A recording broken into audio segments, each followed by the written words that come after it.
याच्यापूर्वी 2 lecture पाठवले आहे मी आणि त्या 2 लेक्चर मधला काही जो पार्ट आहे आपला, काही पार्ट बोर्डनं कॅन्सल केलेला आहे, त्याला कोरोना पार्ट म्हणून आपण. तर मग ह्या कोरोनामुळे कॅन्सल झालेला पार्ट यंदाच्या वर्षीच फक्त कॅन्सल झालेला पार्ट आहे. त्यामध्ये gravitation, after that Kepler's law, ह्या 2 थिंग्स आपण पाहिलेल्या होत्या. त्याच्यानंतरचा जो पोर्शन आहे, that portion is Newton's gravitational law.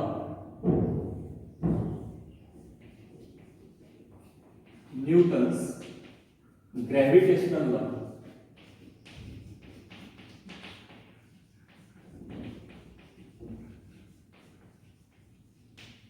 or it is called as universal law of gravitation. यालाच काय म्हणतो आपण?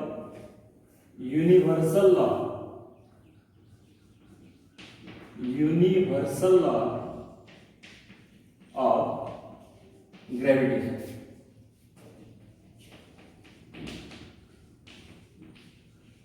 Universal law of gravitation. आता या लॉ मध्ये पाहायचं काय? According to Newton, any 2 bodies, ही एक बॉडी म्हणजे एक चॉक, हा दुसरा चॉक, दुसरी बॉडी. युनिव्हर्स मधले हे 2 ऑब्जेक्ट आहेत आणि हे जे 2 ऑब्जेक्ट आहे, हे 2 ऑब्जेक्ट कुठल्या तरी फोर्सनं एकमेकांना अट्रॅक्ट करतात. मग जाणवत का नाही? एकमेकांच्या इकडे ओढल्या का जात नाही? कारण यांचे मासेस जे आहे ते मासेस खूप लहान आहे. मी आणि तो मोबाईल, ठीक आहे, मी आणि हा ब्लॅकबोर्ड, हे दोघं जणही सुद्धा एकमेकांकडे नेहमी अट्रॅक्ट होत असतात कोणत्या तरी फोर्सने. तो जो फोर्स आहे त्या फोर्सला आपण ग्रॅव्हिटेशनल फोर्स म्हणतो. ग्रॅव्हिटेशन म्हणजे attraction. Gravitation that is attraction. So any 2 bodies, law काय सांगतो आपल्याला? युनिव्हर्स मधल्या कोणत्याही 2 बॉडीज ज्या असतात, त्या 2 बॉडीज एकमेकांकडे कोणत्या तरी फोर्सनं अट्रॅक्ट झालेले असतात आणि तो जो फोर्स आहे त्या फोर्सला आपण म्हणतो gravitational force. That force is said to be what? Gravitational force. So the law is given by Newton. That is every object, statement आहे त्याच्या लॉचं, statement, every object in universe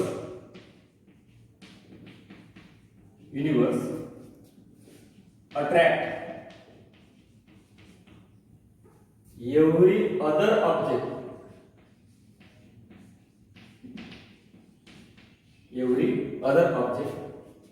by a definite force. काही definite force म्हणजे प्रत्येक 2 object मध्ये असलेला जो force आहे तो फोर्स त्यांच्या मासेसवर डिपेंड असतो. मासेस चेंज झाले म्हणजे फोर्सही चेंज होतो. बाय अ डेफिनाइट फोर्स. आणि त्या फोर्सचं मॅग्निट्यूड काय आहे, मग त्याची व्हॅल्यू काय आहे त्या फोर्सची? तर that force is which is directly proportional to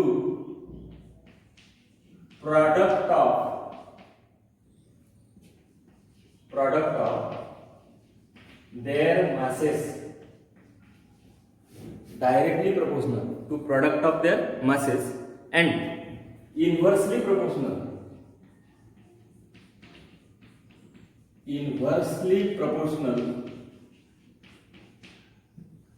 to square of distance between them. Square of distance between them. That is the force. म्हणजे विश्वातली, युनिव्हर्स मधली प्रत्येक बॉडी, प्रत्येक ऑब्जेक्ट हा प्रत्येक दुसऱ्या ऑब्जेक्टला, म्हणजे मी जर एक ऑब्जेक्ट आहे तर मी या युनिव्हर्स मध्ये अवताल जेवढ्या काही वस्तू असतील त्या सर्वांना मी काय करतो? अट्रॅक्ट करतो. ते सर्व मला काय करतात? तर अट्रॅक्ट करतात. आणि हा जो फोर्स आहे आमच्यामधला, तो फोर्स डिपेंड कोणावर आहे? Directly proportional to product of their masses. Directly proportional to product of their masses. Direct proportion याचा अर्थ काय? मासेचा प्रॉडक्ट म्हणजे गुणाकार, दोघांच्या मासेचा गुणाकार जर समजा जास्त असेल तर त्या फोर्सची व्हॅल्यू सुद्धा खूप जास्त असते, खूप हाय फोर्स असतो. आणि inversely proportional to square of their distance between them, म्हणजे त्यांच्यामधलं डिस्टन्स इनव्हर्स प्रपोर्शन आहे. म्हणजे त्यांच्यामधलं डिस्टन्स जर समजा कमी असेल तर फोर्स जास्त असेल, आणि त्यांच्यामधलं डिस्टन्स जर समजा जास्त असेल तर फोर्स हा कमी असेल. अशा पद्धतीनं inverse proportion, this is the law. Every object in universe attract every other object by some definite force आणि which is directly proportional to product of their masses and inversely proportional to square of distance between them. बरोबर आहे, असं आपण म्हणू शकतो. आता या लॉचं जे एक्सप्लेनेशन आहे ते एक्सप्लेनेशन पाहू आपण. एक्सप्लेनेशन ऑफ दिस लॉ, हे स्टेटमेंट होतं, स्टेटमेंट विचारल्या जात असते, त्याच्यासोबत आपण एक्सप्लेनेशन सुद्धा द्यावं लागतं. मग आता इथं आपण कसं करू, these are the two bodies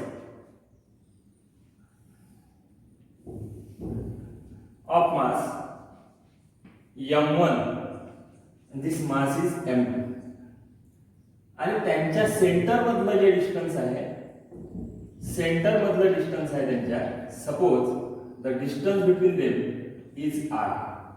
ह्या दोघांच्या सेंटर मधलं डिस्टन्स काय r. म्हणजे आपण घेतलं काय पाहिजे, we consider two bodies of masses m1 and m2, m1 and m2 separated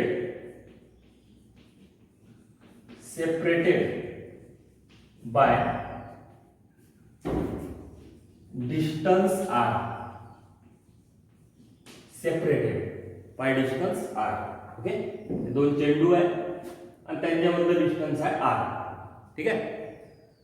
मग आता पहिल्या लॉ नुसार हा जो बॉल आहे, ऑब्जेक्ट आहे, कोणताही ऑब्जेक्ट आहे, तर हा जो ऑब्जेक्ट आहे तो याच्यावर फोर्स अप्लाय करतो, अट्रॅक्शनचा फोर्स. हा याला अट्रॅक्ट करतो, म्हणजे याच्या साईडने अट्रॅक्ट करतो, याला ओढतो आपल्याकडे, आणि हा याला अट्रॅक्ट करतो. बरोबर आहे. So this two object attract to each other, एकमेकांना काय करतात, अट्रॅक्ट करतात. अट्रॅक्ट करतात म्हणजे काय, तर काहीतरी फोर्स अप्लाय करतात.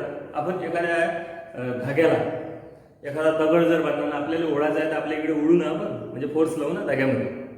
अशाच पद्धतीनं हे दोघं जण एकमेकांना काय करतात, अट्रॅक्ट करतात. मग ज्या फोर्सनं ते अट्रॅक्ट करतात, दॅट फोर्स पहिल्या स्टेटमेंट नुसार directly proportional to product of their masses. या दोघांच्या मासेसचा जो प्रॉडक्ट असेल त्या प्रॉडक्टला डायरेक्टली प्रपोर्शनल असतो ह्या दोघांमधला फोर्स. म्हणजे the force between them, that is gravitational force. Force म्हणजे कोणता, तर gravitational force. Gravitational force between them is, तो फोर्स काय असला पाहिजे, पहिल्या स्टेटमेंट नुसार जर तो फोर्स F असेल तर F is directly proportional. F directly proportional to product of their masses, म्हणजे m1 आणि m2 यांच्या गुणाकाराला तो फोर्स डायरेक्टली प्रोपोर्शनल आहे. m1 m2, F is directly proportional to m1 into m2. याचा अर्थ काय, पहिले समजून घ्या. जर समजा या दोघांचा प्रॉडक्ट, आता समजा आपण एक एक्झाम्पल कन्सिडर केलं की पहिल्या मागचं डिस्टन्स हे 1 आहे, दुसऱ्या मागचं डिस्टन्स हे 2 आहे, तर याचा प्रॉडक्ट झाला 2 kg². हा प्रॉडक्ट झाला. ठीक आहे. दुसऱ्या कंडिशन मध्ये आपण घेतलं की m1 चं मास हे 2 kg आहे, m2 चं मास हे 2 kg आहे, यांचा प्रॉडक्ट झाला 4 kg². ओके. तर पहिल्या कंडिशन मध्ये प्रॉडक्ट कोणाचा 2 kg आहे, हा 4 kg. मग ज्या कंडिशन मध्ये प्रॉडक्ट जास्त असतो, प्रॉडक्ट जास्त आहे म्हणजे 2 kg हा कमी आहे प्रॉडक्ट, पहिल्या कंडिशनचा प्रॉडक्ट कमी आहे मासेसचा प्रॉडक्ट, म्हणून या दोन ऑब्जेक्ट मधला जो फोर्स आहे 1 आणि 2 kg चा तो कमी असेल. दुसऱ्या कंडिशन मध्ये दोघांचा प्रॉडक्ट किती आहे, 4 kg मासेसचा, म्हणून दुसऱ्या कंडिशन मधला फोर्स पहिल्या कंडिशन मध्ये असलेल्या फोर्स पेक्षा जास्त असेल. यांच्यामधला फोर्स यांच्यामधल्या फोर्सेस पेक्षा दुप्पट आहे. ओके, कारण प्रॉडक्ट दुप्पट आहे. डायरेक्ट प्रपोर्शनचा अर्थ तो होतो की दुप्पट आहे तर मग दुप्पट आहे. मासेजचा प्रॉडक्ट दुप्पट आहे तर फोर्सही दुप्पट आहे. मासेजचा प्रॉडक्ट कमी आहे तर फोर्सही काय कमी आहे. अशा पद्धतीनं हा प्रॉडक्ट ज्यावेळेस वाढतो त्यावेळेस त्यांच्यामधला जो फोर्स आहे तो फोर्स सुद्धा वाढतो. इथं आपण चंद्र, तारे, आपली जी गॅलेक्सी आहे त्यांच्यामधले जे काही डिफरंट ऑब्जेक्ट आहे यांचं एक्झाम्पल घेऊ शकतो. आपण दोघं जण जर एकमेकांना अट्रॅक्ट करत असू, म्हणजे दोन माणसं रस्त्यानं चाललेले आहे एकमेकांना अट्रॅक्ट करतात आहे, ग्रॅव्हिटेशनच्या रूलनुसार प्रत्येकच बॉडी अट्रॅक्ट करते, आपणही अट्रॅक्ट करतो, पण आपण अट्रॅक्ट करताना दिसत नाही. आपल्याकडे आपण एकमेकांच्या जवळ जात नाही, फोर्स ओढल्या जात नाही, आहे की. मून आणि अर्थ जर म्हटलं तर मूनचं मास, अर्थचं मास हे आपल्यापेक्षा काहीतरी पटीनं जास्त आहे की नाही. आपण म्हणजे एक मुंगीपेक्षाही कमी आहे त्याच्या तुलनेत, त्यांच्या मासेसच्या तुलनेत. मग अर्थ आणि मून यांचे दोन मासेस जर म्हटले तर हे खूप जास्त आहे, खूप हाय आहे, आणि म्हणून ते एकमेकांच्या सोबत अट्रॅक्ट होतात. फोर्स ऑफ अट्रॅक्शन त्यांच्यामधला जास्त आहे, कारण त्यांच्या प्रॉडक्ट, मासेसचं प्रॉडक्ट जर घेतलं खूप आहे, म्हणून त्यांच्यामधला ग्रॅव्हिटेशनल फोर्स आपल्याला जाणवतो. कोणती वस्तू त्यांच्या सरफेसकडे ओढल्या जाते with the help of gravitational force. अशा पद्धतीनं force is directly proportional to product of masses. Greater the mass greater the force between them. दुसऱ्या कंडिशननुसार force is inversely proportional to square of distance between them. Inversely proportional to square of distance between them means the same force F is inversely proportional to square of distance between them. त्यांच्या centre मधलं distance r आहे, r चा square म्हणजे r square होतो, आणि म्हणून force is inversely proportional to r square. बरोबर आहे, असं म्हणू शकतो आपण. याचा अर्थ काय, r च्या स्क्वेअरला इन्व्हर्सली प्रोपोर्शनल आहे. याचा अर्थ समजून घ्या. जर दोन ऑब्जेक्ट मधलं डिस्टन्स दुप्पट होत असेल, इन्व्हर्स प्रपोर्शन याचा अर्थ हे क्वांटिटी वाढते, ही क्वांटिटी कमी होते. फोर्स कमी होते जेव्हा डिस्टन्स वाढते, बरोबर आहे, आणि फोर्स वाढतो ज्यावेळी डिस्टन्स हे कमी होते, असा याचा अर्थ आहे. जर समजा ह्या r ची व्हॅल्यू जर दुप्पट झाली तर 2 चा स्क्वेअर जो आहे तो होईल 4. म्हणजे डिस्टन्स ज्यावेळेस दुप्पट होत असते दोन ऑब्जेक्ट मधून, तेव्हा फोर्सची व्हॅल्यू हे 4 पटीनं कमी होत असते. कमी का होते तर इन्व्हर्स प्रपोर्शन असल्यामुळे कमी होते. डिस्टन्स कितीनं वाढलं तर दुपटीनं वाढलं. मग 2 चा स्क्वेअर म्हणजे काय तर 4, म्हणजे 4 टाइम्स 4 काय, फोर्स काय होईल कमी होईल. डिस्टन्स जर 3 टाइम्स झालं तर 3 चा स्क्वेअर किती 9, फोर्स कितीनं कमी होईल 9 टाइम्स कमी होईल. डिस्टन्स 4 टाइम्स वाढलं, दोन ऑब्जेक्ट मधलं डिस्टन्स, दूर दूर चालले ऑब्जेक्ट, डिस्टन्स 4 टाइम्स वाढलं, डिस्टन्स 4 टाइम्स वाढलं, 4 चा स्क्वेअर म्हणजे 16, force will be decrease by 16 time. 16 पटीनं फोर्स काय होईल तुमचा कमी होईल. अशा पद्धतीनं directly proportional to m1 m2, inversely proportional to r square, आणि या दोघांना जर कंबाईन केलं तर दोघांचं कंबाईन स्टेटमेंट आपल्याला मिळते. Force directly proportional to product of masses, inversely proportional to square of distance between them. Square of distance between them. आणि मग ह्या कॉन्स्टंट ऑफ प्रोपोर्शनॅलिटी, प्रोपोर्शनॅलिटीचा जो कॉन्स्टंट आहे, प्रोपोर्शनॅलिटीला इक्वॅलिटी मध्ये कन्वर्ट करण्यासाठी जो कॉन्स्टंट आपण घेतो, that constant is taken as g, capital G, m1 m2 upon r square. m1 m2 upon r square. This g, या g ला म्हटले जाते universal gravitational, universal gravitational constant, universal gravitational constant. Universal का म्हटले जाते याला, जगात आपण कुठेही गेलो, चंद्रावर जा, सूर्यावर जा, ज्युपिटरवर जा, अमेरिकेत जा, भारतात या, जरुरात या, ओके, प्रत्येक ठिकाणी कुठेही जर तुम्ही गेले आणि हा एक्सपेरिमेंट जर केला तर जी ची जी व्हॅल्यू आहे ती जी ची व्हॅल्यू ही इंडिपेंडंट आहे, प्लेस पासून इंडिपेंडंट आहे. कुठेही त्या जी ची व्हॅल्यू सारखीच राहील. ठीक आहे. सिमिलरली जी ची व्हॅल्यू बॉडीनुसार चेंज होत नाही, की बॉडी स्पेरिकल आहे तर जी ची व्हॅल्यू वेगळी राहील, बॉडी स्क्वेअर आहे तर जी ची व्हॅल्यू वेगळी राहील, असं कधीच होत नसते. जे शेप आहे, बॉडीचं साईज आहे, बॉडीचं प्लेस आहे, या सर्व गोष्टीपासून जी ची व्हॅल्यू इंडिपेंडंट असते. जी ची व्हॅल्यू युनिव्हर्समध्ये कुठेही गेलो तरी जी ची व्हॅल्यू हे कॉन्स्टंटच राहत असते. म्हणून जीला म्हणतो आपण universal gravitational constant. Universal gravitational constant. आणि अर्थ सरफेसवर किंवा जी ची जी व्हॅल्यू घेतली जाते जी, दॅट इज 6.673. ओके. आता 3 हा 4th डेसिमल पर्यंत आहे. तुमच्या बुकमध्ये 6.67 आहे. 6.673 into 10 raised to the power minus 11. 10 raised to the power minus 11 ही त्याची व्हॅल्यू आहे. 6.673. पहा, याच्यानंतर स्मॉल जी कॅपिटल जी, या दोघांच्या व्हॅल्यू मध्ये कन्फ्युजन नाही झालं पाहिजे. जी ची value 6.673 into 10 to power minus 11. आणि याचं युनिट काय घ्यायचं, तर युनिट या ठिकाणी तुम्ही घेऊ शकता. हियर फ्रॉम दिस इक्वेशन जी ची व्हॅल्यू कशी देऊ आपण, G equal to FR square upon M1 M2. G equal to FR square upon M1 M2.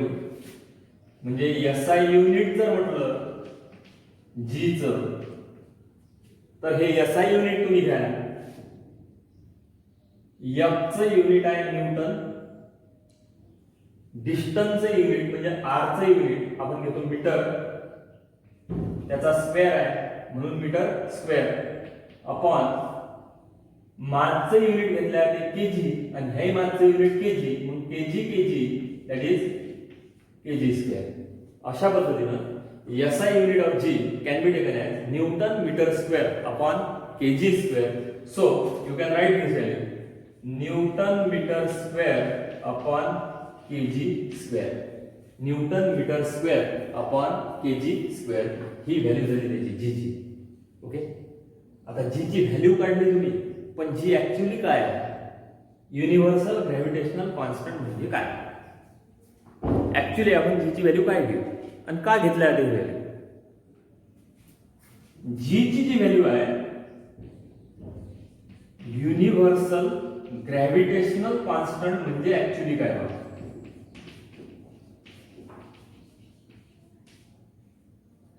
Constant जी काय, जर समजा आपण 2 युनिट मासेस घेतले, युनिट याचा अर्थ 1 केजी, M1 1 केजी, दुसरं M2 सुद्धा 1 केजी आहे. ठीक आहे.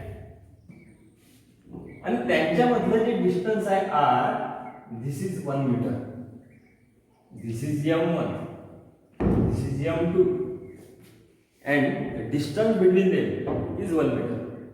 या फोर्स मध्ये टाकायचे M1 equal to M2 equal to 1 kg and R is equal to 1 meter. R ची व्हॅल्यू किती आहे तुमची, 1 मीटर आहे. जर समजा या व्हॅल्यू ह्या इक्वेशन मध्ये जर आपण टाकल्या, M1 M2 दोघांची व्हॅल्यू 1 kg आहे, मग यांची व्हॅल्यू झाली 1 into 1 म्हणजे 1, आणि R त्याची व्हॅल्यू 1 म्हणजे दिस इज 1 स्क्वेअर म्हणजे 1, म्हणजे शिल्लक काय राहिलं, F ची व्हॅल्यू काय शिल्लक आहे तुमच्याजवळ, G. F ची व्हॅल्यू काय शिल्लक आहे, G. अशा पद्धतीनं हा जो फोर्स आहे, F चीच व्हॅल्यू म्हणजे काय, G आहे. म्हणजे ग्रॅव्हिटेशनल कॉन्स्टंट म्हणजे कोणतं, फोर्स आहे. ग्रॅव्हिटेशनल कॉन्स्टंट जो आहे, universal gravitational constant that is a force, असं म्हणू शकतो आपण. फोर्सची व्हॅल्यू त्याची व्हॅल्यू सारखीच आहे. किंवा ग्रॅव्हिटेशनल कॉन्स्टंटची व्हॅल्यू म्हणजे त्याचं magnitude that is force equal to force. पण तो फोर्स कोणता, जनरल फोर्स आहे का, नाहीये. That is a force between two masses. हे दोन मासेस पहा कसे आहेत. मासेस आहे युनिट मासेस, 1 kg 1 kg यांना म्हणतो आपण unit masses.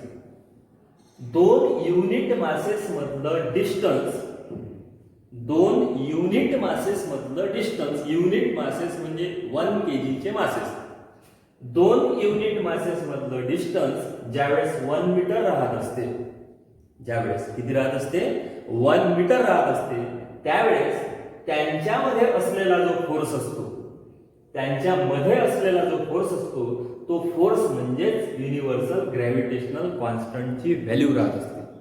Universal gravitational कॉन्स्टंटची value म्हणजे the force between to unit masses, force between to unit masses separated by unit distance. 1 म्हणजे unit, separated by unit distance, separated by unit distance. अशा पद्धतीनं आपण इथं म्हणू शकतो की the universal gravitational constant, gravitational constant is force of attraction, force of attraction between two unit masses, two unit masses separated by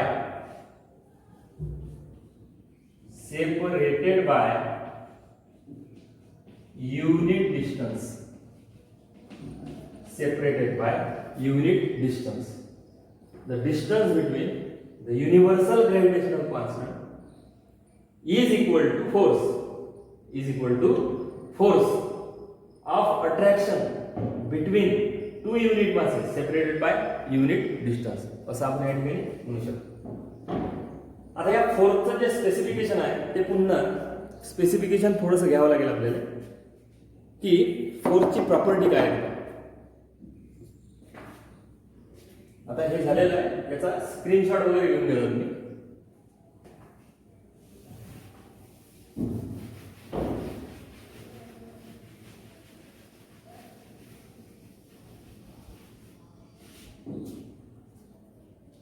Here, from that case, you can idea. जर समजा masses जर आपण डबल केले, एक मास जरी आपण double केलं, masses जर डबल केले तर फोर्स हा डायरेक्टली प्रोपोर्शनल आहे. डायरेक्टली प्रोपोर्शनल आहे याचा अर्थ काय, मासेसला की मासेसचा प्रॉडक्ट डबल झाला तर फोर्सही डबल होते, मासेसचा प्रॉडक्ट तिप्पट झाला तर फोर्सही काय होते, तिप्पट होते. अशा पद्धतीने प्रॉडक्ट ऑफ मासेसची व्हॅल्यू जर डबल झाली, एक कोणतं तरी मास जरी आपण डबल केलं, तसं आता या ठिकाणी 1 × 2 kg आहे असं जर आपण म्हटलं, याला आपण 2 केलं तर सुरुवातीला त्यांच्यामधला फोर्स समजा 2 न्यूटन होता, आता यांचा प्रॉडक्ट झाला 4, याला 2 केल्यानंतर याचा प्रॉडक्ट झाला 4, म्हणजे मासेसचा प्रॉडक्ट डबल झाला. पहिले 1 × 2 होता म्हणजे 2 होता, आता 2 × 2 झाला म्हणजे किती झाला, 4 झाला. याच्यावर डिपेंड असते फोर्स, याच्या दुप्पट ह्या दोघांमधला फोर्स आहे. याचा अर्थ if mass of any object is double,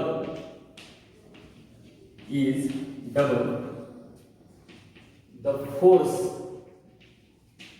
is also double. त्यांच्यामधला फोर्सही काय होत असतो, डबल होत असतो. मास जर डबल होत असेल तर फोर्सही काय केला जातो, तर डबल होतो.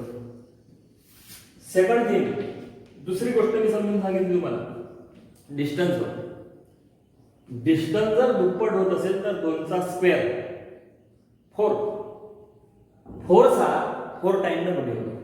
Force decrease by 4 time. Distance between them increase, force will be decrease. म्हणजे सरळ सरळ लक्षात ठेवायचं, जितक्या क्लोज दोन ऑब्जेक्ट असतात, जेवढ्या क्लोज दोन ऑब्जेक्ट असतात तेवढा जास्त त्यांच्यामधला फोर्स असतो. जितक्या जास्त दूर ते जातील तेवढा कमी त्यांच्यामधला फोर्स होतो. So we can say that if distance between two object is double the force decrease by 4 times. Force decrease by 4 times असं आपण इथं म्हणू शकतो. ठीक आहे. थर्ड वन केस, हा जो फोर्स आहे, the force between two object. जर समजा दोन ऑब्जेक्ट हे स्पेरिकल असतील, असे स्पेरिकल, स्पियर, जसं अर्थ आहे, मून आहे, असे दोन ऑब्जेक्ट. जर दोन ऑब्जेक्ट स्पेरिकल असतील तर त्या दोघांमधला जो फोर्स आहे तो फोर्स त्यांच्या सेंटरला जोडणारी लाईन, हे सेंटर, ठीक आहे. हे जे दोन सेंटर आहे, ह्या दोन सेंटरला जोडणारी ही लाईन आहे, या लाईनच्या अलॉंग तो फोर्स राहत असतो. असं इकडे तिकडे राहत. If the two object are spherical, then the force is acting along line joining the two centre. Line joining two centre, दोघांच्या सेंटरला जोडणारी जी रेषा असते त्या रेषेच्या अलॉंग दोन ऑब्जेक्ट राहत असतात. पण त्याच बॉडी जर इरेग्युलर बॉडीज असतील, इरेग्युलर बॉडी आहे म्हणजे स्पेरिकल नाही आहे किंवा जे युनिफॉर्म बॉडी नाही आहे, असं काहीतरी मास आपल्याला दिलेला आहे, असं दिलेलं आहे, हे बॉडीच झालं ना. जर ह्याच्या इरेग्युलर बॉडी असतील तर त्यांचे सेंटर ऑफ मासेस माणूस आहे तर इरेग्युलर आहे. सारखंच आहे का आपण प्रत्येक ठिकाणी? नाही. मग आपलं सेंटर ऑफ मास कुठं? इथं मधात पोटाच्या इथं आपलं सेंटर ऑफ मास, की ज्या ठिकाणी बॉडीचं